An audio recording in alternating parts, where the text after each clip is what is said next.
காலை சாப்பாடுங்கிறப்ப கண்டிப்பா அதுல ஏதாவது ஒரு சிறுதானியம் இருக்கணும். திணை அரிசியில பொங்கல் செய்யலாம், வரகரிசியில உப்புமா செய்யலாம், ஏதாவது ஒரு உணவு. ரொம்ப முக்கியமா இங்க உங்கள்கிட்ட ஒரு விஷயம் சொல்லணும்னு நினைக்கிறேன்.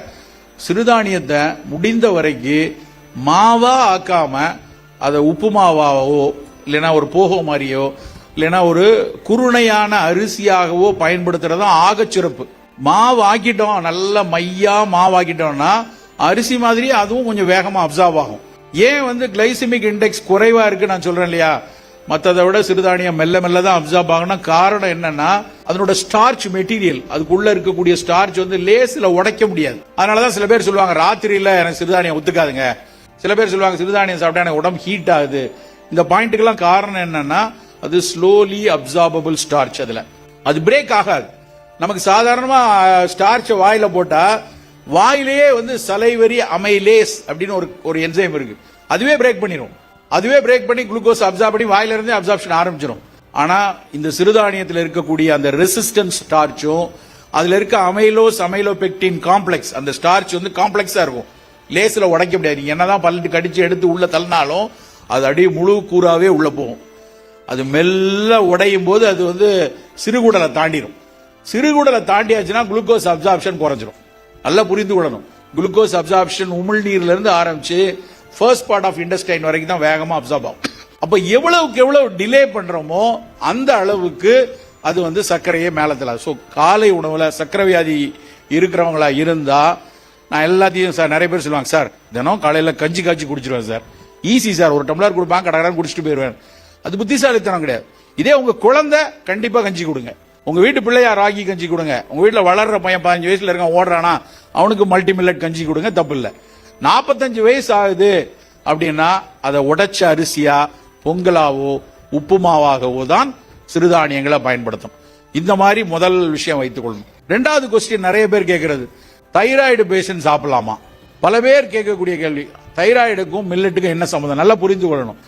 இதுல ரெசிஸ்டன்ட் ஸ்டார்ச் இருக்கிறதுனால, இதுல நிறைய பைட்டோ இன்கிரீடியன்ட் இருக்கிறதுனால தைராய்டு சுரப்ப அது கொஞ்சம் தடுக்குமோ இல்ல அதை உடைச்சிருமோன்னு ஒரு ஐயம் அறிவியலாளர்கள்ட்ட இருக்கு, இல்லைன்னு இல்ல. சில பேப்பர்ஸ் பப்ளிஷ் ஆயிருக்கு. அதனால நான் என்ன சொல்றேன்னா, தைராய்டு மாத்திரை எடுத்துட்டு இருக்கிறவங்க ரொம்ப அடிக்கடி சாப்பிட வேண்டாம். ஒரு வாரத்துக்கு 2 நாள், அதுக்காக சாப்பிடவே கூடாதுன்னு இல்ல இதை சாப்பிட்டா தைராய்டு வந்துடும் கிடையாது, தப்பா புரிஞ்சுக்க கூடாது. தைராய்டுக்கு ஆல்ரெடி மாத்திரை எடுத்துட்டு இருக்கீங்களா, வீக்லி ட்வைஸ் த்ரைஸ் வச்சுக்கோங்க. இன்ஸ்டெட் ஆஃப் டேக்கிங் எவ்ரிடே, வாரத்துக்கு 2 நாளோ 3 நாளோ வைத்துக் கொள்ளக்கூடிய தன்மை வைத்துக் கொள்ளும். இது ரெண்டாவது. மூணாவது, நம்முடைய மதிய உணவுகள்ல இந்த வெள்ளை அரிசிக்கு பதிலா கண்டிப்பா வாரத்துக்கு 2 நாள் 3 நாள் வரகரிசியோ கம்பஞ்சோரோ வைத்துக் கொள்ளுங்க. இது மிகப்பெரிய அளவுல பயன் கொடுக்கும்.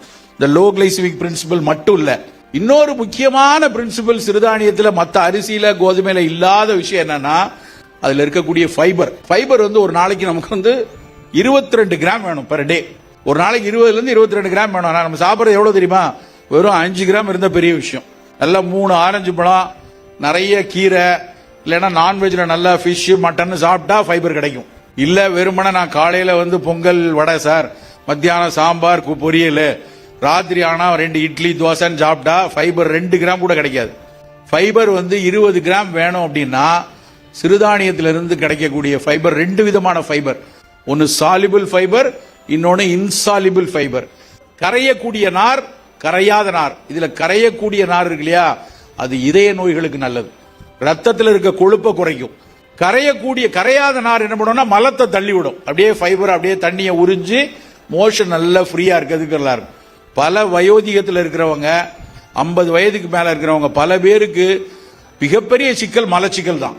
சார் ஒரு நாள் காலையில எந்திரிச்சு ஃப்ரீயா போயிருச்சுன்னா அது மாதிரி உண்டா அப்படிப்பாங்க. அவ்வளவு பேர் பேஷண்ட்ஸ் இருக்காங்க மலச்சிக்கலுக்காக அவதிப்படுறவங்க. அப்ப சிறுதானியத்தை மதிய உணவுல கம்பஞ்சோரோ வரகரிசியோ ஏதாவது ஒரு ஃபார்ம்ல சேர்ந்தா அந்த ஃபைபர் நிறைய கிடைக்கும். அதையும் தாண்டி நமக்கான முக்கியமான ஃபைபர் இருக்க இடம் வெந்தயம்.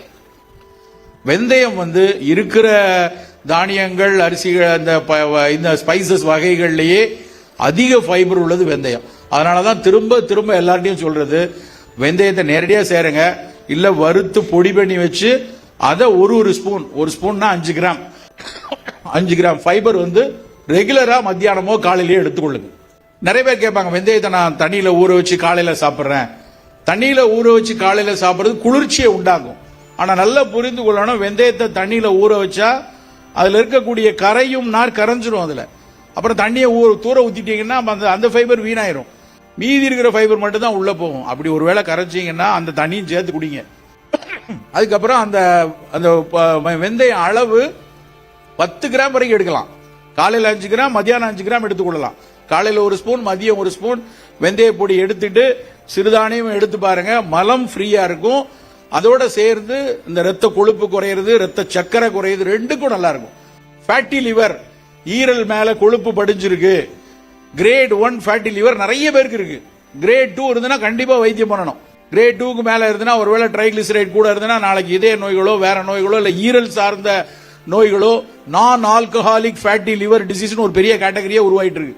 மது அருந்த மாட்டாங்க, ஆனா கொஞ்ச நாள் கழிச்சு வெறுமன நம்மளுடைய ஈரலுடைய பயன், அந்த கொழுப்பு படிஞ்சு கொழுப்பு அதனுடைய அந்த ஈரலுடைய வேலை திறன் குறைஞ்சிரும். அவர்கள் எல்லாம் செய்ய வேண்டியது அந்த ஃபைபர் ரிச் ஃபுட் வேணும்.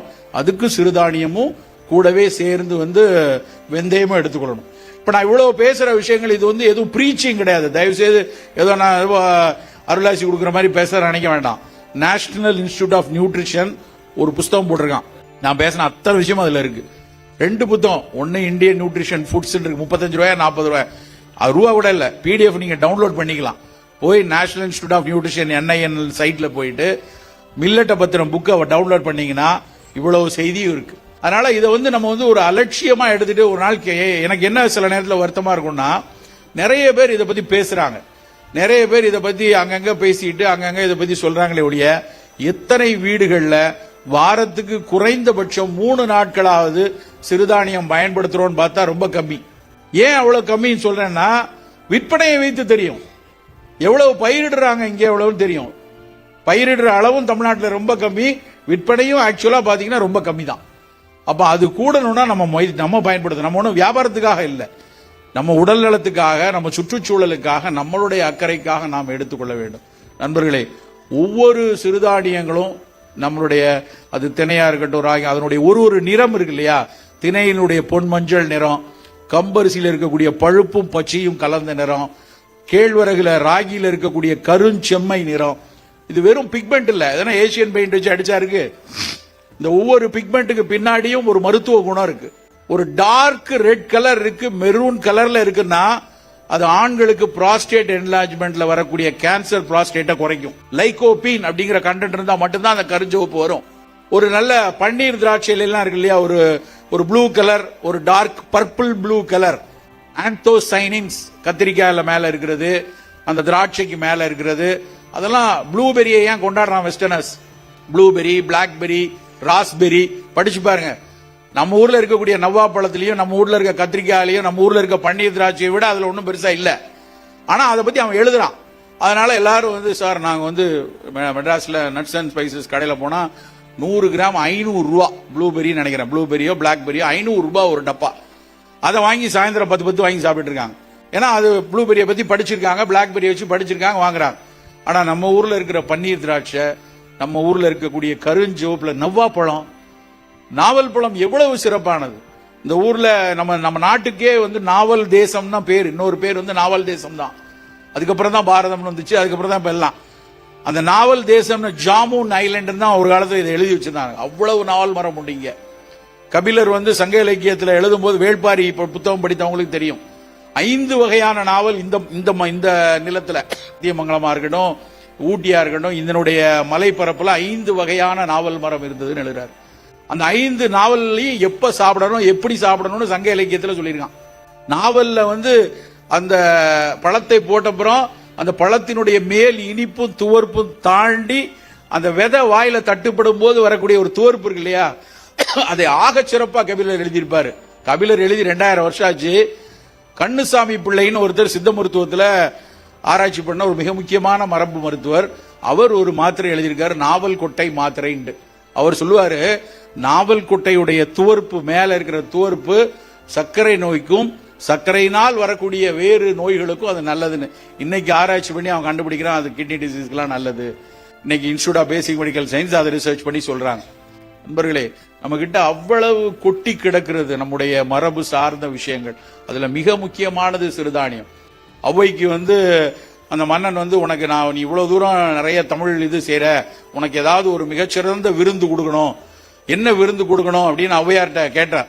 வரகரிசி சோறும் வழுதுனங்காயும் புளித்த முற புளித்த தயிரும் தா. அவ்வளவுதான் அந்த அம்மா சொல்லிச்சு. வரகரிசி சோறும் வழுதுனங்காயும் முற புளித்த தயிரும் தா.